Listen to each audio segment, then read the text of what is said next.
In a hair-raising number, the Pew Research Center reports on a new poll that as many as 1 in 4 young American Muslims condone suicide bombings against civilians, at least sometimes. This kind of homegrown radicalism is blood-curdling scary, and we have got to dig in and get to the bottom of this story. Joining us, Steve Emerson, NBC terrorism analyst and author of Jihad Incorporated, A Guide to Militant Islam in the United States, and Adina Lekovich, communications director for the Muslim Public Affairs Council. Steve Emerson, this is a stunning thing, and there's some numbers here. You're talking about 117,000 Muslims between the ages of 18 and 29, and then 6% of those over 30 would add 63,000 more. So you're talking about just about 200,000 folks who believe in suicide bombing. What do you make of this, Steve? Well, I think the numbers are absolutely frightening, and I've been warning about this, and so have others for a long time, and unfortunately the mainstreaming, quotes, American Muslim leadership has been in denial. They've contended that there's only Islamophobia, that there's a war on Islam. And in fact, there's been a failure of the American Muslim leadership because they've portrayed the war against terrorism as a war against Islam. And that's radicalized the youth, Larry. If I may, let me just ask Adina, if I may call you that. What is your response to Steve Emerson? And I guess I want to understand, where is the sort of modern Muslim element that would try to close this sort of thing down?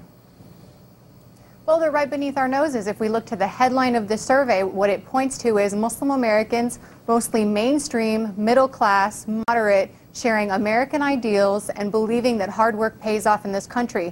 That's the headline on this story. When we look at the statistic about suicide bombing, it is indeed a disturbing one, but taken out of context, it's even more frightening. You know, the University of Maryland did a poll just in December where they found that 1 in 2 Americans support, sometimes with the same wording, they find it at least sometimes justified for innocent civilians to be targeted by bombings or attacks. I think that any sort of support, no matter what side it comes from, is absolutely outrageous. Well, now, when it comes to the Muslim American community, Mr. Emerson has it all wrong. I think you still have our condemnations of Al-Qaeda, of suicide bombing, of terrorism are on record, they're unequivocal, and that is the story of the mainstream Muslim community. We need to recognize and reinforce the mainstream rather than doing so with the marginal elements that we're all seeking to. All right, but Steve Emerson, we just had this Fort Dix plot that was foiled.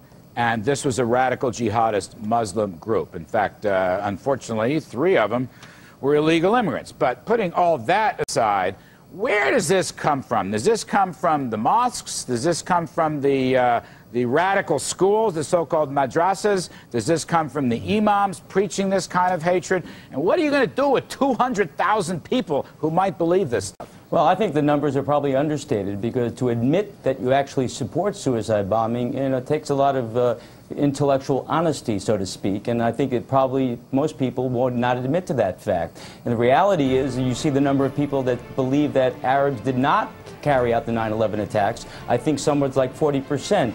The institutional blame lies within the madrasa, the institutional leadership of the Muslim community, like MPAC, as well as the schools and the publications that appeal to the American Muslim public. All right, you all are coming right back. Stay right where you are. No, hang on a second. We're going to take a brief commercial break and come back. I want to know, what is the role of the imams in all this?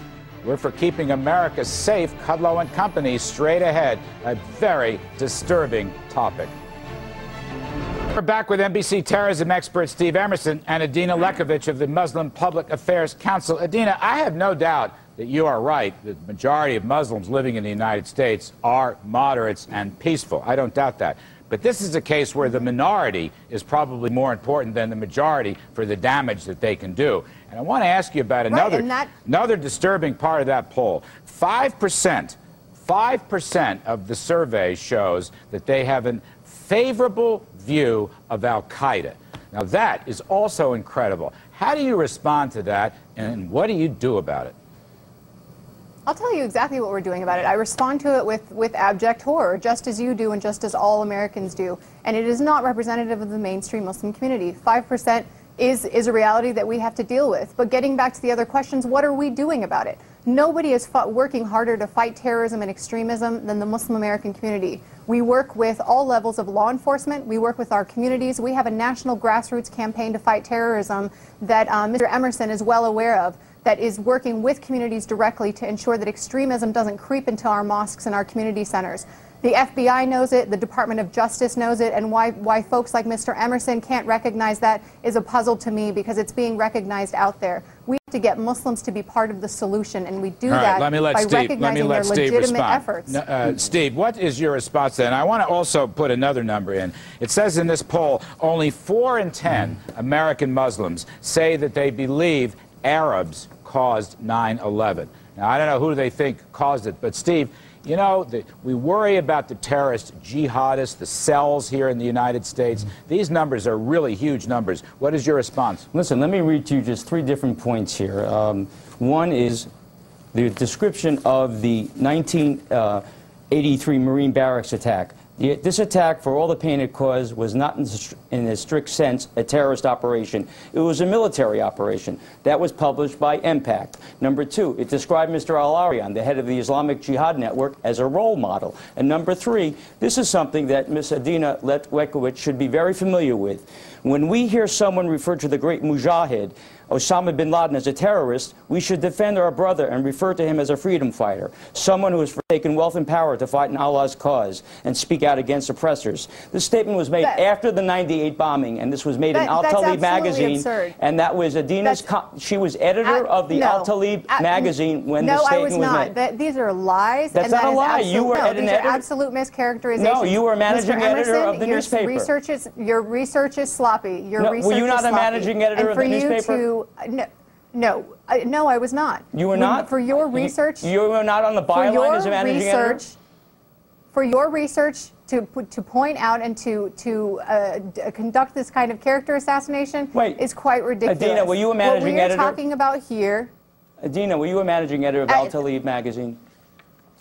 I was a student at UCLA, and I was the editor of the Daily Bruin. All right, we're going to have to leave it. So that was the campus newspaper. We haven't solved it. What we're talking about here... We have to leave it there. Adina, I'm sorry. We got to leave it there. We're up against a hard break. I will only say that these are probably the largest numbers I've ever seen about the potential for suicide bombers in the United States. And I think this story hurt the U.S. stock market today. Steve Emerson, thank you. Adina Letwekowicz, thank you. Up next, my last word. We're for keeping America great and for keeping it safe.